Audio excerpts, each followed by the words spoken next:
panel is Duncan, okay, I have to practice this, Tonatiuh? Tonatiuh Yes. Smith. Then we have Erendira Gordillo. Hi. And at the end, we have Luna Ortega and her family.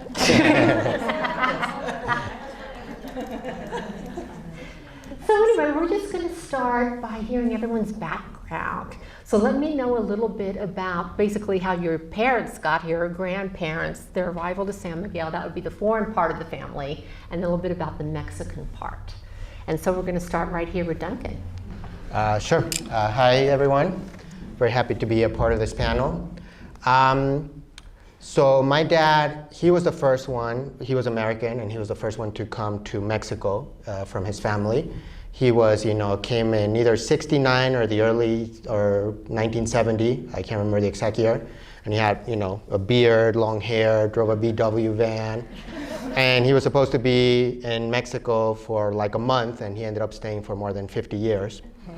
He passed away, sadly, recently. But so he came, and I think his van broke down at some point. And then he met some people, and he got involved in this kind of commune, alternative lifestyle place, and stayed in Mexico. And then after some years, he met my mom and had a family. And I was actually born in Mexico City. That's where I grew up. But after some years of living in Mexico City, my dad he didn't want to be in the pollution and the traffic and all that. And an aunt of mine, my Aunt Frances, who was my uncle's wife, she was living in San Miguel. Just to interrupt 1 second, so his father's Skidmore, so I think a lot of you knew Skidmore, and his aunt is Fran Smith, but also goes by Fran McConkey. McConkey, who lives here today, so some of you might know her. Yeah, and so, my dad came, and he was kind of the first pilgrim, so to speak, and then he got other members of the family to come to Mexico, and some people ended up staying, like Francis, but other people were just here temporarily, like my Aunt Nicole, who lived here in San Miguel for about 10 years. But yeah, so we came to visit my Aunt Fran when I was about 8 years old, and that was that. That's how we ended up here. And my mom was Mexican. She passed away too, but she was from Mexico City. My dad was actually my mom's English teacher in college. And I don't know what this says about my dad, but my mom never really learn how to speak English very well. So they met in college, then my mom graduated, and then she returned to do like a research project at the university, and that's when they started dating. And so most of my family on my mother's side is actually in Mexico City. They still all live there. We were the only ones. My mom was the only one that kind of moved to San Miguel with my dad. Okay, so, and we'll keep going with you, Erendira, your family. Hello. My name is Erendira Gordillo. I'm sure some of you know my brothers. Some of you. Yes, well, we are half German. My mother is German. My dad is Mexican. My father is from Acámbaro, Guanajuato. Well, was. He just passed away as well. And he moved, they moved together to San Miguel 69. My mother, as a German woman, arrives in Mexico, in Cuernavaca, to finish her high school, because my grandfather used to live in the 50s in Mexico. He was working here in Mexico. So she comes with 15, sees the lovely country, sees the lovely people, and then she decides to come back when she's older. So she's here with 18, 19, finishes her school, and starts in La UNAM, in the university, the State University of Mexico City. She starts to study medicine. There's where she meets my dad, of course, So my dad was finishing his studies. My mom was starting her studies. So she made 1 year medicine. My dad finished. And then, as you know, they have to make a year of social service and a year of residence. So my dad was sent to Guanajuato City. And from there, he had a year there. And then they sent him to the hospital in San Miguel to work, yeah? So that was how he and my mom came to San Miguel. Now, after that, well, there was one of my siblings, we're four. So Rogelio, my brother, was born in Guanajuato. I was born here on Reloj Street, no? Everybody remembers that hospital, no? Oh yeah, here, sorry. It's in the back, exactly. And my brother Ricardo was born in San Francisco and in the house because we had a doula who was coming to the house, bueno, una señora de rancho who was Doña Austolia, for instance, no? So she came and she received, even my dad was a doctor, she received Ricardo and Marco Antonio en Atascadero. So that's how we are from San Miguel, and yeah, what else? My mom is German, I said that, and that's about it, right? So that's for now, it's okay. Not enough information.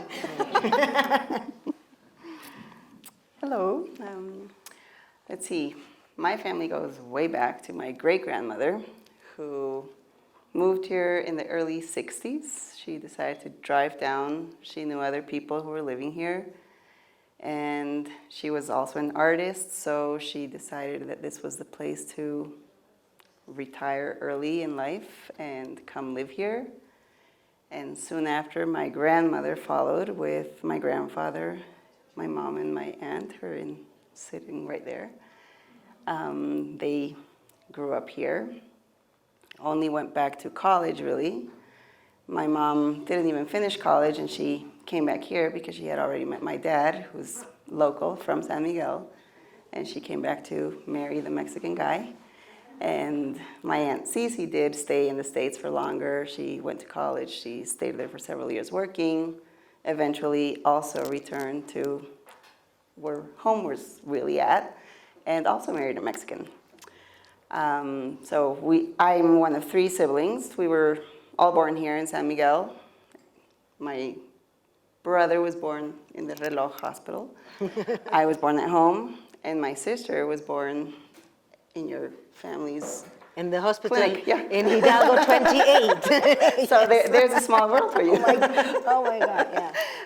And since then, I never really left San Miguel. I grew up here. I only went to Querétaro for college, but would come back every weekend. I'm now married and have my own daughter, 6 years old, who's also growing up bilingual and as bicultural as we can keep it, being still in San Miguel. So in a nutshell, that's pretty much. Okay, well, thank you. So one of my curiosities was when interviewing the people to start the panel was the moment when they realized that their family was different. Because as a kid, you don't know. It's your mom and your dad, and maybe they speak 2 or 3 languages at home, and that's normal. But then you go out into society, and then you finally, you might be 4 or 5, but it finally dawns on you, wait a minute, there's something different about my parents. So when did that happen for you, Duncan? I mean, there were instances when I was a kid, I went to, when I went to school, I went to La Escuela de Mario School, which was in Alcocer, and it was sort of like the hippie school.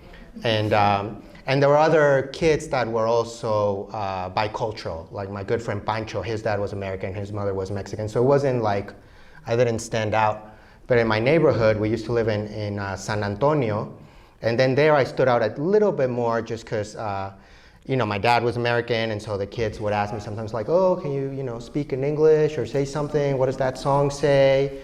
Sometimes it became an opportunity to make a little bit of money, like helping someone with their homework, or, I would my neighbor was American, and because I could communicate with her, I would walk her dogs and different things like that.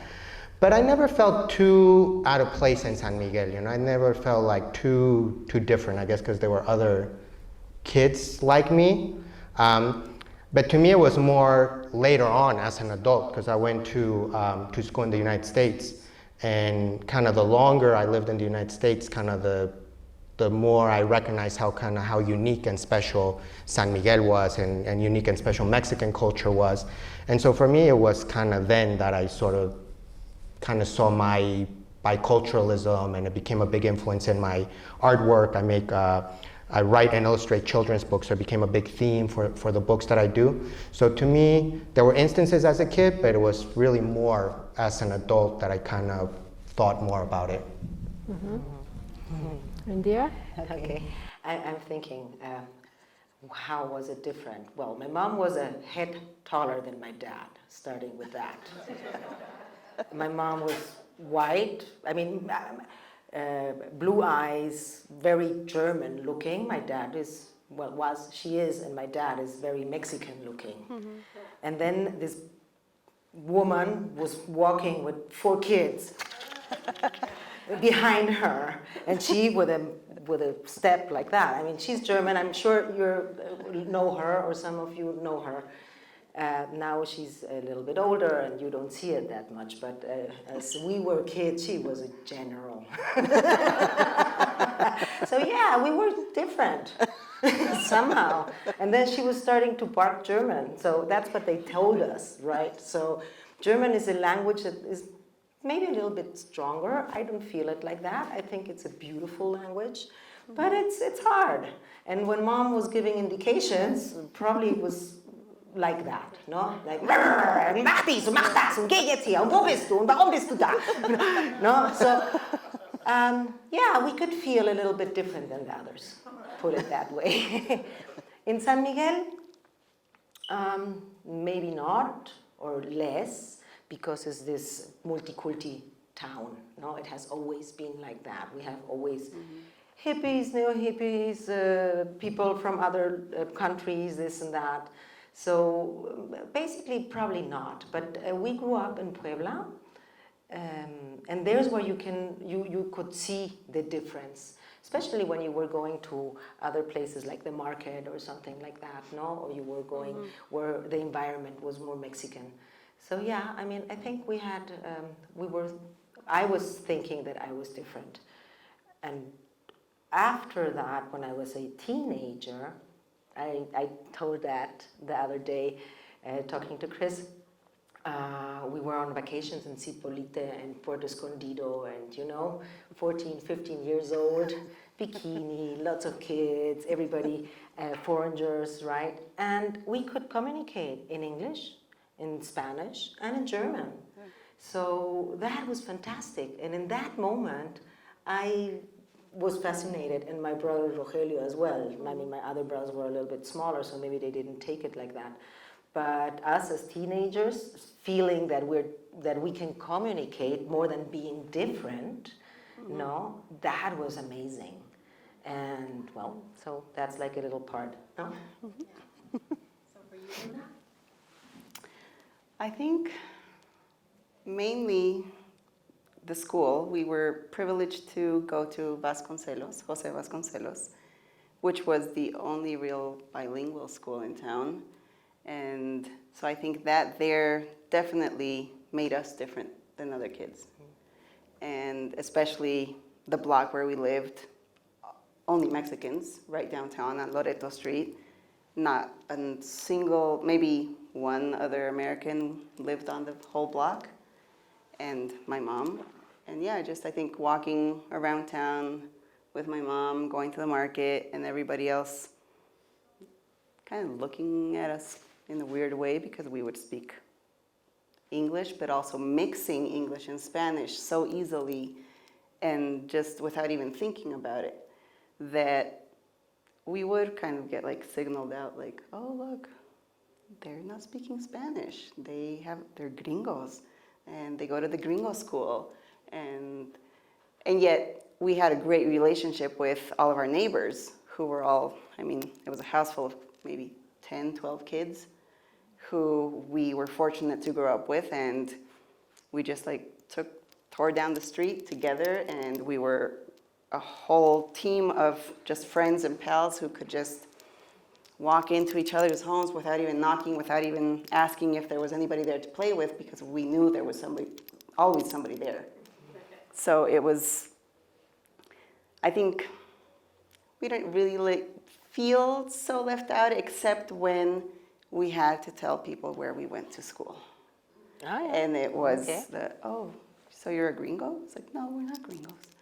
We just go to school there. Well, you're a little bit younger than me, but I was at Augusta school, I don't know, with Augusta Irving, no? And yeah, there were quite a lot of Americans. A lot if you think that the school had 20 kids, right? From first of primary to all up. Yeah. No, so there were Mexicans and Americans. And my compañeras that I remember of my time, we were 5 Mexicans, for instance. No, so and there were some Americans in it, but we had everything in English. So Yeah. yeah. Yeah, no, well, like in Vasconcelos, we're definitely weren't the only families that were half American, half Mexican. It was back then, I think, more so than it is now, mixed marriages. And then maybe when I got to go to high school at Victoria Robbins School, I was the only Mexican there. Everybody else was American. So then it kind of flipped, and it was like, well, but I never felt uncomfortable in any of both environments. No, it was just, I kind of just went with the flow. So for those that don't know, Augusta Irving started the first bilingual school in San Miguel. I think it was in the 50s. Because she came down here and she saw there was a need to educate children in English. It was a tiny community at the time, but it was a one-room classroom. She did in every single grade. Because when she said she started at 5, but she went all the way up until seniors. She did every single year there was. And there's a lot of people in town that have very fond memories of going to that schoolhouse. It's quite famous in this town. One question I was asking them earlier to think about, and I always give this example, this embarrassing example, but is that moment sometimes when you're not sure which culture you're in and how to behave. In my example, even I've been here for 33 years, and I know both cultures quite well. But the moment when you meet someone sometimes, especially that's bicultural, if they're American, I know how to behave. If they're real Mexican, okay, I know how to behave. But it's that in-between stage. And for me, it's always you have 3 options. Is it the kiss on the cheek? Is it the handshake? Or is it the American hug? And so when I see someone in that category and they're coming at me, I honestly am kind of like just ready, what am I doing? What's going to happen here? I've got to get ready for all 3 options. And just recently, I thought I was so cool. I was ready. He was coming in. I'm going to do this. Because it was a Mexican, but he had lived a long time in Europe and also New York. He's back here now. And I assumed he would be more the Mexican or European approach, kiss on the cheek. So, okay, here we go, kiss on the cheek. But then he reaches in for the American hug.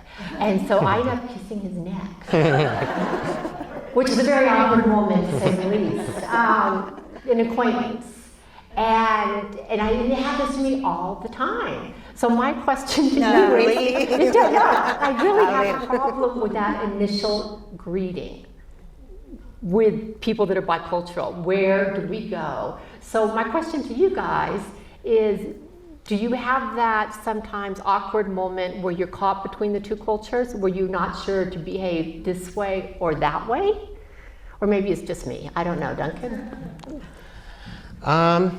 No, I'm not sure. I mean, I think I feel pretty comfortable in both worlds. I've lived in the United States for some years when I was in high school and college, and traveled back often because of work. And so I was trying to think of any cases. You'll have to get back to me. Okay, we'll skip you for now.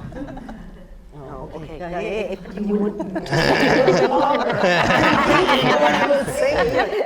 Okay. I think with me especially, I'm an event planner. And so whenever new clients come to town, for the first time we're meeting face to face, even though we've talked on the phone, WhatsApped, had Zoom calls or whatever, but it's the first time that we're actually seeing each other face to face in person.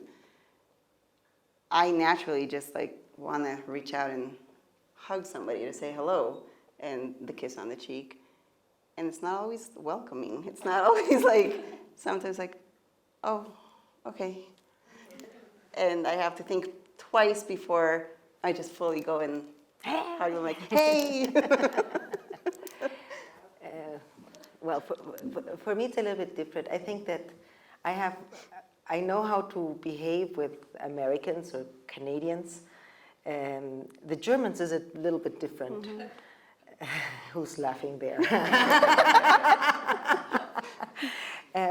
Basically, you will not give a kiss to somebody you don't know, and they will look at you really like, what are you doing? How dare you come into my private, trespassing my circle, no?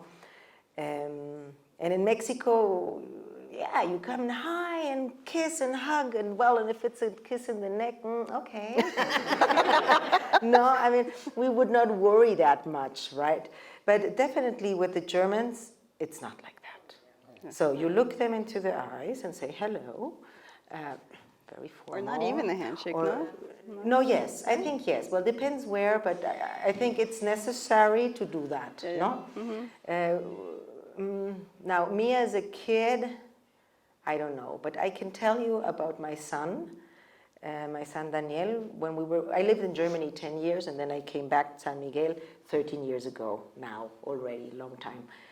But when we were coming on vacations, he was like 3, well, every year we were coming. But he was more German than anybody German, right?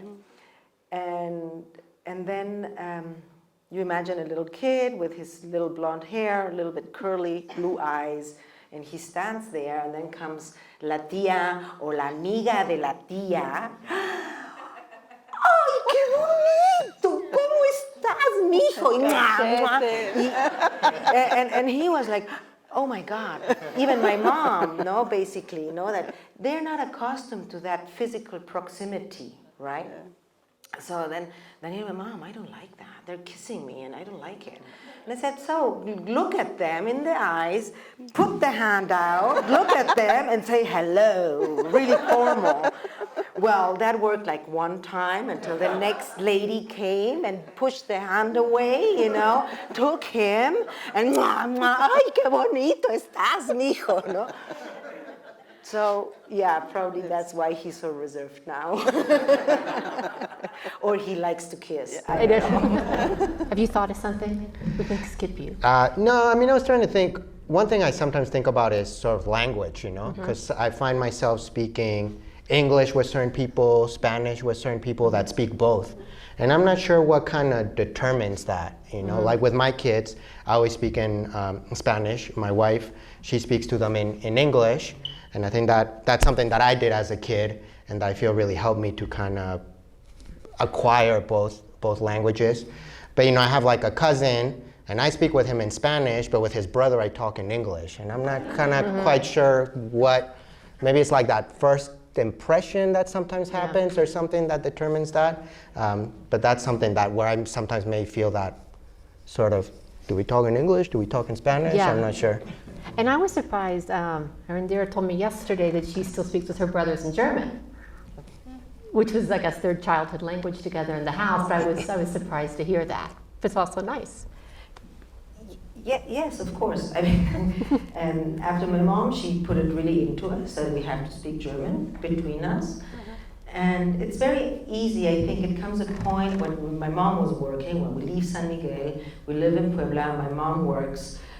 We're at the house, we speak probably Spanish as well when we were kids, and then she would come and say, we have to speak German, and you have to speak German. And my little brother, Marco, he was a year, so we had to speak German, so he keeps the language. Because there's a clique, and everybody knows it, that maybe some kids say, I don't want to speak his language anymore, right? And they understand a lot, but they don't make the jump to the second language or the first language, depending. And if you are not tough, well, I did that with my kids too, like you got that, then they don't do it. So, and then, well, it's much more difficult later to learn that language, what we were saying is that I speak 3 languages, and I don't know how I learned them. Yeah. I learned them. I speak them. You lived with them. I think in them, I dream, I write, I shout, I get angry. Well, what I was saying, some things are in German. No, it's very funny. Like in the night when I make a reflection, not always, but sometimes in the night what I do, and I say thank God or thank you or I had a beautiful day or something like that, I do it in German. I really do it in German. So probably that's it's deeper, the German, because my mom is German and my mother tongue is German, yes, more than than English or Spanish, of course, no? And I went to Augusta, and I know I speak English. I mean, later I went traveling and this and that, and my English develops. But the basics, they're there, and I don't know how it happened. Yeah, osmosis. Yeah. Luna, you're going to say something?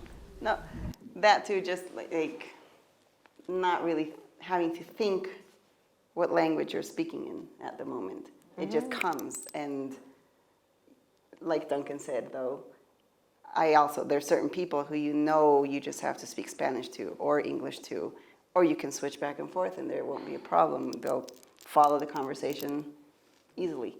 But yeah, I think you don't even think about it when you grow up surrounded by more than one language. I had another question for you, and it's kind of this part of osmosis and having growing up with your parents and the traits you take from both parents, not thinking about it, it just happens.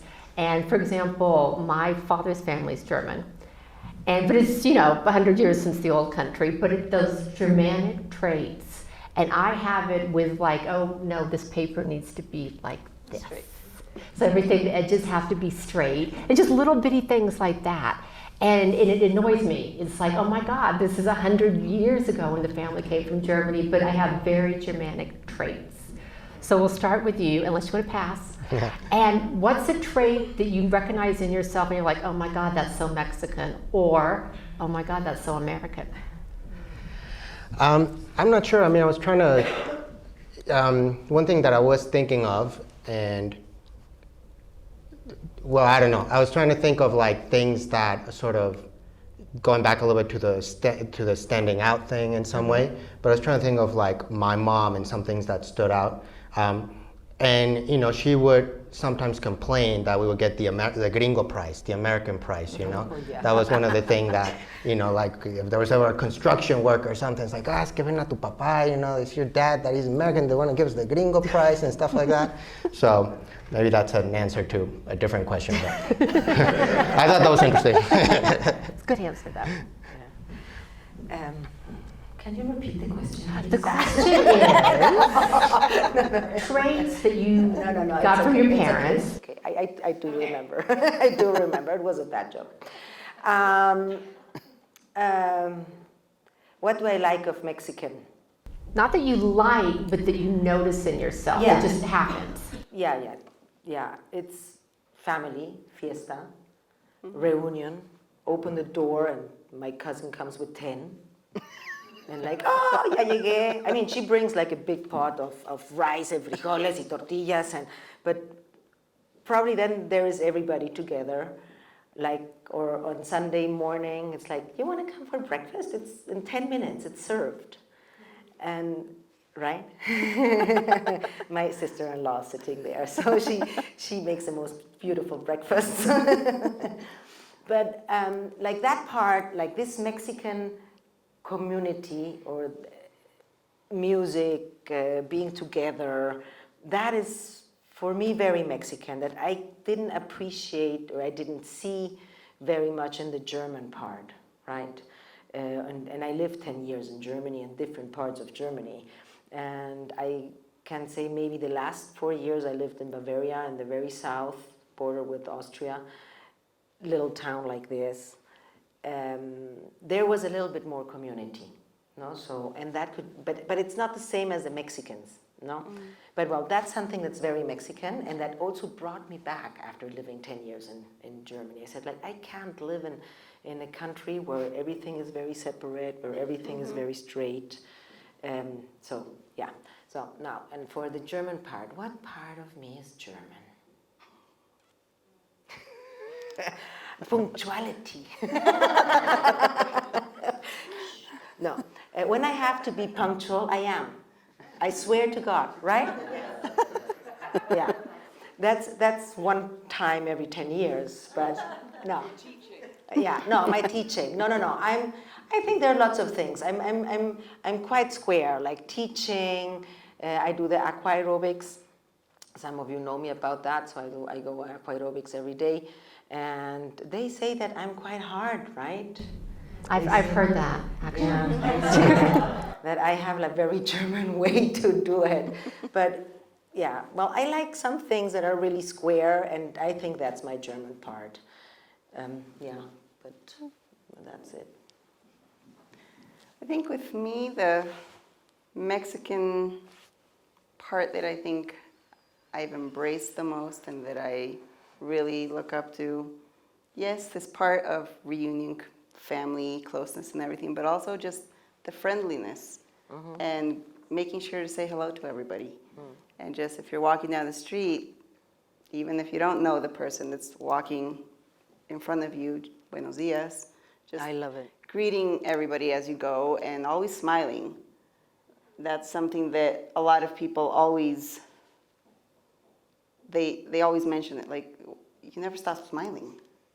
Even like during the events, for example, my stress level can be up to the ceiling and I'm always smiling. And the bride will come and be like, "How are you smiling? Like I'm not feeling well. And you're smiling." It's like, "Oh, excuse me. I'm just doing my job." But I think that just being easygoing and friendly and seeing the bright side of things always, and always laughing at yourself. That the Mexican part of that, just being able to laugh at yourself and rise above it and just keep going, that for sure is something that I think is always a part of me. And on the American side, of course, I get ticked off with the Mexican way. It's just, ay, mañana, like later. It's like, no. So that Ahorita. part, I think, yeah, ahorita, and you don't know when ahorita is. There isn't a real meaning for ahorita. It can be now, it can be in an hour, it can be in 2 months. So ahorita or el otro día, it's like, okay. So I think that just because I am punctual, I do things the right way according to whoever says that's the right way to do things. But yeah, I think that is more American to me, I think, than Mexican, where you really, you set a date and you commit to that instead of just putting it out. For me, it's interesting because, I think it's also so relative sometimes. Like my dad was kind of the grasshopper and my mom was the ant. So my dad was the one that was so much more like social and kind of on the moment and look who I brought home or something like that. Where my mom was kind of very homey, very kind of saved every penny, always on time, make sure you do this. So I don't know, so I don't know, I guess I don't associate I associate kind of like the more disciplined side with my mom, which is kind of the Mexican side, and the more kind of free flow kind of with my dad and his kind of hippie ways sort of. That golf goes back to that band from 1969. Yeah, but I do relate a lot to definitely to the family thing, like on my mom's side of the family, like I know I can like crash at my grandma's house anytime, like I don't need to call, I just show up anytime and they'll wake up and make food for me and everything. Whereas for example on my dad's side of the family, I feel like I have to like give them a heads up, I'm coming in a week or something, they have to prepare, they have to know. But then there's the, the side to it is that like on my dad's side of the family, on my American side, they'll give me a heads up if they're coming.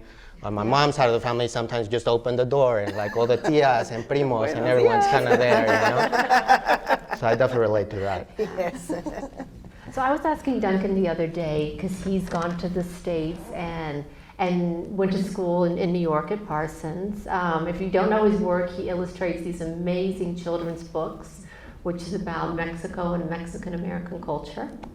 And there's some in the library, in the... Yeah, there's some in here. I'll do a quick commercial. They have a bunch of them in just the stacks in the Biblioteca Pública here. And if you visit Duncan or DuncanTonatiuh.com, there's lots, you can find links to lots of places that find them online. They don't have them at the store here at the Biblioteca right now, but they're easy to get online and they have them in the stacks, so you can borrow them out, a bunch of them. So his books speak a lot about what we're talking about, which is the biculturalism of these two different cultures. And he spent time in New York, went to school in New York, as I said. But we were talking the other day about, you know, how New York is such a melting pot, you never feel like a foreigner anyway. Everyone kind of fits into New York. But when, as an American, because you are an American too, when did you go out into the rest of America and be like, wait a minute, this is not my country, or I don't know these people? Well, yeah, I was telling Kris that the place that's been the most exotic and foreign to me in the United States, and I've traveled to a lot of places because of the books, to different book festivals and different events, and you know, California and Texas and New York and Chicago, all over the place. But the place that felt the most foreign to me was Nebraska.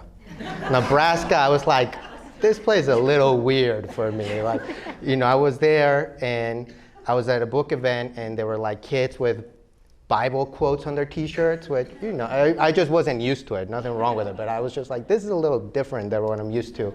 And we went to an event and there were lots of deer heads and rifles on the walls and things. So it's a place where I felt a little bit more like, there's a little bit different than the United States that I'm used to, because usually I'm in very kind of, you know, like New York or very liberal places are often the places that invite me to read from my books because they deal with multicultural literature.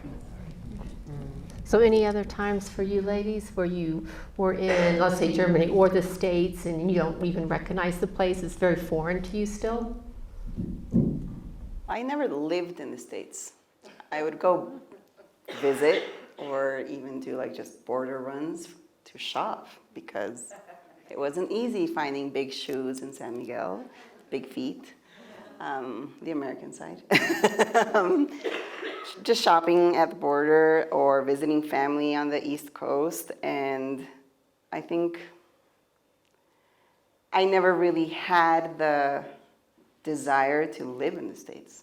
It was a place where family lived and where I could visit, but I never felt like I was home whenever I visited them.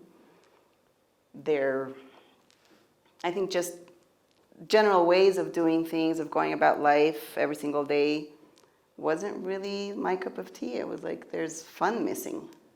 And you can't just talk to them about just anything.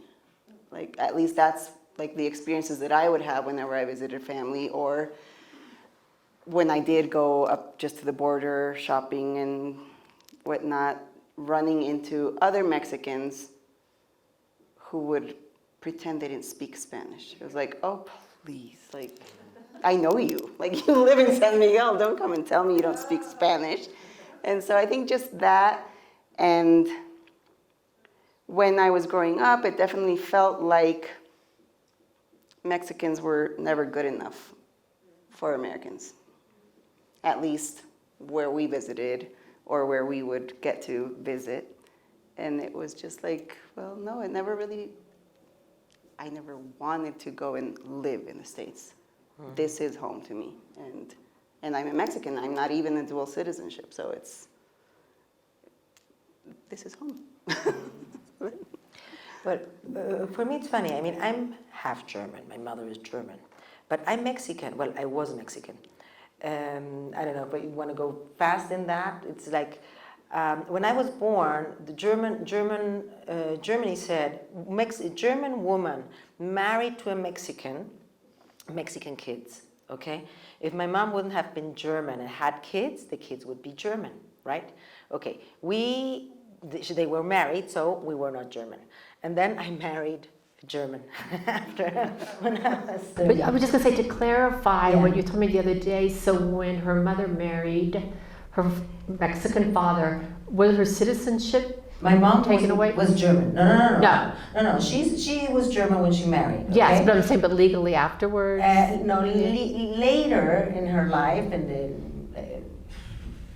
end 70s, she decides to be Mexican. So she has to give the German passport back. Her German citizenship was taken back. And then now, basically, my mom is Mexican. No? Okay. But what I wanted to say was something different that I forgot now. Shoot. Now, why I was saying that. Anyway. About feeling a foreigner? Okay. Well, yeah, for instance, like feeling a foreigner, I was raised as German in Mexico, okay? I was going on vacations to Germany as a kid to visit the aunts and so on. And then later I marry, I go to Germany, and I'm in the supermarket, and I don't know where the milk is. And I don't know which butter, which one is the butter. I don't know the brands. I don't know the names. I don't speak, I never lived in Germany, so I didn't know exactly how to behave. And then I asked somebody in my perfect German, because I have no accent, right, nothing. And they looked like me like, what is going on with this girl? She doesn't know where the milk is, no? I say, excuse me, I lived in Mexico my whole life, right? So, yeah, therefore to feeling a little bit strange. Then my ex-husband is from Swabia, and we were living in an apartment house of 3 storages, right? And then there's something they call the Kehrwoche. Do you know what the Kehrwoche is? So everybody has to clean the stairs of the community, of the communal stairs. And if you don't do it at Monday at 13 hours with 22 minutes and 5 seconds, then you have problems with the neighbors. Now imagine Mexican style. Ahorita. Mañana. Mañana. No pasa nada. Un momento. Cuando acabe la novela. No, espérenme, estoy ocupada. No, bueno, no, my neighbor and me, we had a big fight, yeah. So, and I didn't do it. But yeah, a little bit like different cultures. Yeah. Now, since we mentioned Augusta Irving before, and you were going to actually talk a little bit more about that. Well, no, you, because you're the one who went to school. What? So you're 5 years, she's 5 years old, and bilingual at this point. She speaks German and Spanish, but yet she goes to an American school without a word of English, right? They just stick you in there. Yeah. And I don't remember anything. I remember it was nice. I remember Augusta in the middle of this big room, and she had like a table like this, and all the desks were around it, and you had your little book where you had your work to do, no? And when you did it, then you went with your books to that desk, and then Augusta was checking it and made a palomita, no? Clack, clack, clack, clack, perfect. And when you did your work and you were finished, you would get a plan card, like a little thing that you were, como una estrellita, like a little star on your forehead, no? And then you could work a little bit more for next day, so you had less work next day. And then if you had enough plan cards, you were going, I don't know, like 2 hours or 1 hour out before end of school, you had off, basically. So I don't remember how I learned English. I know there was a little room with a round table, and there's where we had Spanish, for instance. That's what I know. But I don't know about the English. It came. Just happened. It happened. Yeah, again, the osmosis. I think that's the best way. Yeah. But my daughter was born in Germany, and I was speaking with her Spanish since the day I knew I was pregnant, right? My son was born in Mexico, and the moment I knew I was pregnant, I was speaking German to him. Then we moved, and nowadays I speak Spanish to Daniel, who lives in Vienna, and I speak German to Isabella, who lives in San Miguel. So, because he has to keep his Spanish, and she has to keep her German. No, and it makes just a click. I mean, you have to get used to. No, of course it's different when we have other people around. No, so the common language is English or Spanish, because I mean Lisa speaks very good Spanish. My husband now speaks good Spanish, so it's okay. No, but this biculturalidad is one thing, and the language is another thing. Yeah. No. Yeah. So I was speaking also earlier with Duncan, and the story of his wife Patty was a little bit different than his. We talked about how it was the opposite. So why don't you talk a little bit about her story and how it fits into this? Yeah, my wife Patty, who's here in the audience, she grew up here in Mexico, but then her family left and went to the U.S. when she was about 5 years old. Her parents separated. and she moved to California where her grandma lived, and her grandma was American, but she didn't know any English. And I think it was, and correct me if I'm wrong, but a pretty traumatic experience. The kids weren't particularly nice to her, and she stood out. I don't think there was a community with a lot of Mexican Americans or Latinos or whatnot. And so then when she learned, but as a kid you learn languages so quick, so she picked up English pretty quick. But then she didn't want to speak Spanish, because like it was something. I don't want to speak for her, but they treated her poorly because of it. It ended up something that kind of stood out or whatnot. And then she grew up in the U.S. and then some years ago, like 15 years ago, she started coming to San Miguel to teach dance, a summer camp during the summer.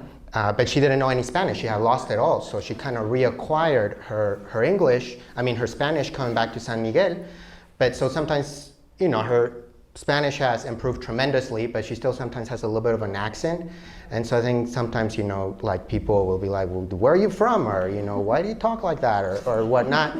And I think it's also an experience, and this I think is an experience of a lot of people in the United States of like second generation or first generation immigrants that then also like she would get a hard time from Latinos in the US that were like, well, why don't you speak Spanish, And so I think she's had to deal with this feeling of not belonging, like in the US you're not American enough, and then in Mexico you're not Mexican enough. And maybe I'm a little naive, or I've been fortunate. I felt pretty comfortable in both worlds, and maybe it's because of the schools that I went to or kind of the particular communities that it was, but I think that's a very common experience. I was asked to judge this contest of essays for teenagers some years ago, and the topic was immigration, and every other essay or every other project expressed that feeling of not belonging. I'm not like Indian enough here, but if I travel to India, if I go to India or to wherever it was, their other country or where their parents were from, there were not enough there, but they were American enough either. So I think that's kind of a common experience. Yeah. So probably a lot of you already know this, but I've met since I've been here a lot of Mexicans returning from the States, like in their 60s and 70s, and they don't speak a word of Spanish.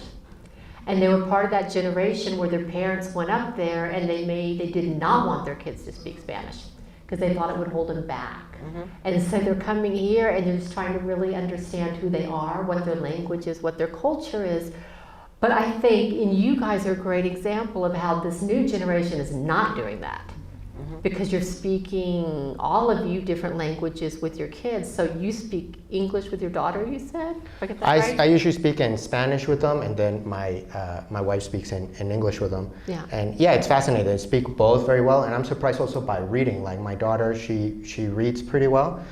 And like English is such a weird language compared to Spanish that is so phonetical, but she just somehow figures it out. Like, I don't, she has a little bit of instruction in school, but I'm just surprised by how kids figure it out and start writing it without kind of necessarily knowing the rules that well or whatnot. It's just, anyway, it's just something that amazes me. So they're both perfectly bilingual? Yeah, they're both bilingual. And the same thing with your daughter, right, Luna? Yeah, Alice is perfectly bilingual.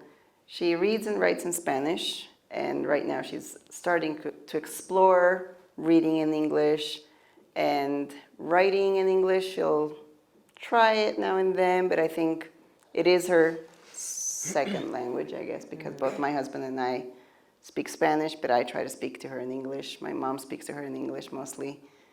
She's, fully bilingual, and they'll use her as a translator in school because we get kids at school who only speak English, and so the teachers will, at 5 years old, go and grab Alice and be like, hey, come help me. And so usually, oh, Mommy, I helped a teacher today because she couldn't say that in English, and so doesn't speak Spanish, so I had to go to the little kids' room and help them out there with English and Spanish.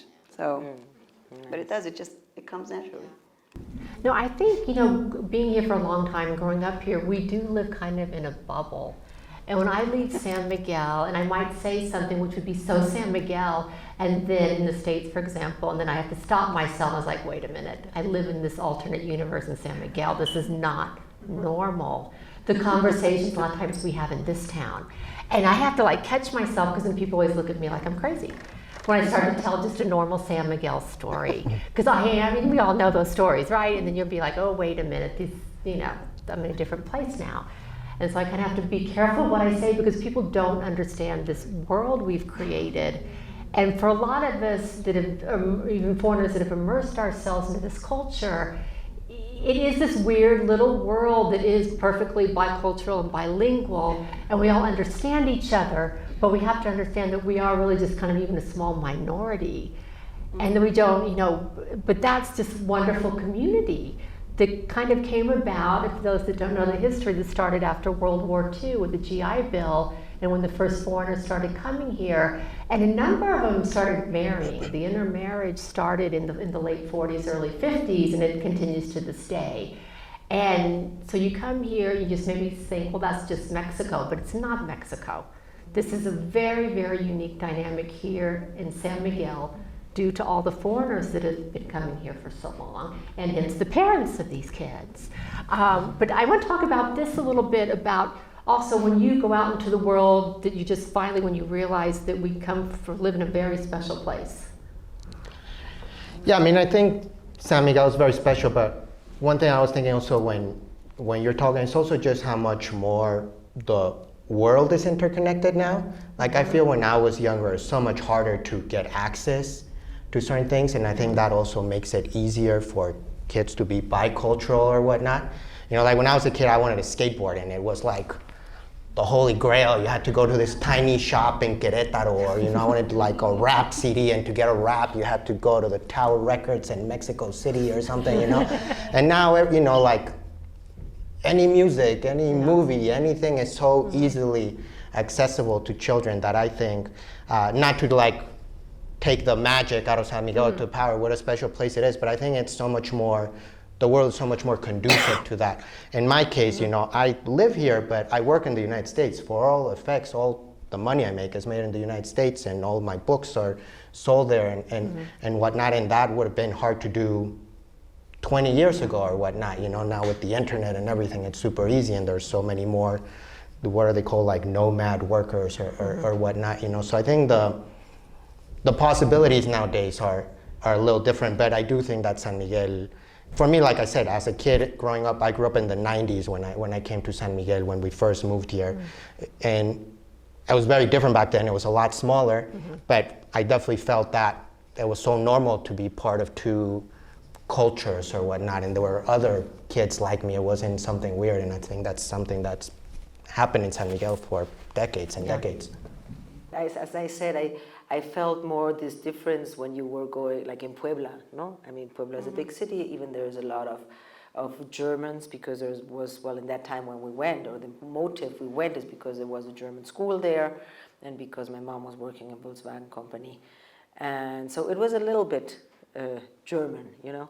But San Miguel has been always a different part. It's like you say, los frijoles se cuecen aparte. No, as the beans they're done differently than in another city in Mexico or in other places. I mean, I don't know which city you would say in the States. I don't know that much the States. I speak English, no, but I know New York, I know Los Angeles, I know San Francisco, Tantan, no, but I know much more Europe because my mom and Germany and blah blah blah, no, but. Which city you would say is so cosmopolitan and so full of energy and desire of communication, like San Miguel in the States, no, or in Germany? At this moment, I would not know, like to say, oh yeah, this one, no, no, one is good because of this or that, or, but what San Miguel has and has had since the 70s, no, in the different little micro bubbles of San Miguel. Like your dad came here and he was this lovely hippie and had all these hippie things and well, and I knew, I didn't know him, or I might, I don't know, but you have painters, you have writers, you have sculpture, you have yoga, you have restaurants, you have fiesta, you have a lot of fiesta too, no? You have bars, you have, I mean, you have so, and you have a very welcoming. The people of San Miguel and the people who come to San Miguel open themselves up too. I mean, you must see it when you're in this wedding thing that people are expecting and wanting to get together. No, it's like this fantastic energy that San Miguel grows. No, I mean, and you see it grows on you every time. Every time you go on the street and you find some, oh, this is a friend, he just came here, and then you give her a hug. You don't even know who it is, right? But you can feel that it's a good vibe, and a lot of these things are moved. No, this I would call it like energy, positive energy, happens in San Miguel. No, and that's since the 70s. No, or well before. I say because I'm from the 70s. Yeah. Just like one story / example, like when I met my husband, he's from Mexico City. And I think just getting his family to understand all of our crazy dynamic of how we lived. And okay, we're from San Miguel. He used to come to San Miguel to the Motel La Siesta in his dad's trailer park, his trailer, and they would spend a weekend at the trailer park in La Siesta. But that was really his only memory of San Miguel was, oh yeah, we didn't really like it because we had to ride in this trailer and just park there for the weekend, and there wasn't much to do. And so I think then connecting with his family and being sort of the weirdo that traveled into this family and he decided he wanted to be a part of it all was like, okay, it's up to you and we'll see you when we see you. But now after 12 years of being together, of course they've definitely understand more of our crazy ways and our traditions even, and the fact that, what do you mean you celebrate Thanksgiving like just a few weeks before Christmas? You actually bake a turkey as well? Like, yeah, and it's almost a bigger celebration than Christmas is, just because it's a family thing. And to them, just like they got to come for Thanksgiving one year, and watching my mom bake that turkey was just like watching a TV show. It's just like watching her go and sitting in the kitchen and nonstop talking while she tried to bake a turkey was like, okay, you guys can like go elsewhere, just like move out of the kitchen. But I think just trying to navigate it in a way where we're not necessarily weird. Community. Yeah, exactly. Normal. Yeah. I was thinking about the whole the traditions and whatnot, no? And I mean, as a kid, we didn't celebrate Thanksgiving. I didn't know what Thanksgiving was until I was in high school and I went to the U.S. But it's interesting now with my kids, we definitely do Thanksgiving, and I think we're just kind of, I don't know, it's something that I try and instill in them, and that I feel connected to both countries, and so hopefully, even though they've never been there, they're sort of kind of aware of it. Kind of. In my time, I left here in '79. Okay, I was in 4th of primary, but still, all my compañeros of Augusta and Fray Pedro de Gante and Vasconcelos, this generation, they moved their kids for secundaria and prepa in that time to Celaya. Querétaro was not on the planet. Querétaro was somewhere else. Then later, maybe in your generation and your generation, Celaya disappears and Querétaro starts to appear. My dad worked in Mamma Mia, so I knew everybody at Mamma Mia, and everybody looked after me. So I was very lucky that if I decided to sneak out one night with my friends, underage still, we weren't allowed to drink legally, but we'd go to Mamma Mia, sneak under the bar and have a few sips of beer or even a tequila, and I was lucky that everybody there knew who I was and they would look after me. And of course, it would get me in trouble sometimes, but not usually, because my dad knew that he could count on everybody in Mamma Mia to let him know whether I had been out after hours the night before. And just, I think in his own way, he would just ask them to please make sure that I got home safely. And as long as I got home and I was there the next morning, everything was good. It was very safe. I could sneak out of my house and walk back home at 3 in the morning, walk by myself for 4 blocks. Not a soul would bother me at all.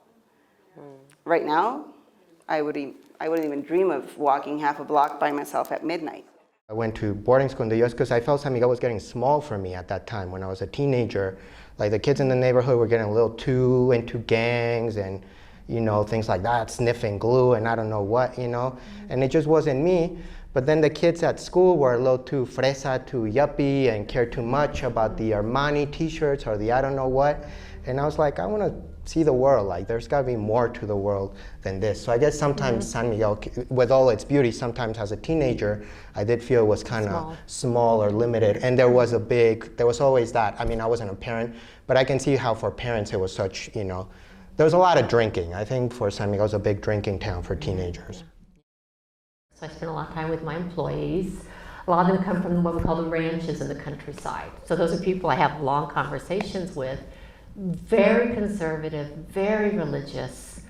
But one comment they've made to me through the times when we would get clients, the Chilangos, you know, again from Mexico City, they didn't like them. That was very clear. They didn't like them, but not you. We don't count you there. There's some But in Chilangos general, adoptados. but that was their attitude. But then I would be like, but the foreigners, and they're like, at least the foreigners that integrated. They're not talking about everyone, but the ones that have, like your grandparents, people that have been here for decades and they've seen them on the streets for decades. They said, but you know, you're part of us now, which I thought was very sweet. Because I said, even though you're so different, we have more in common with you than the wealthy Chilango coming in from the big city.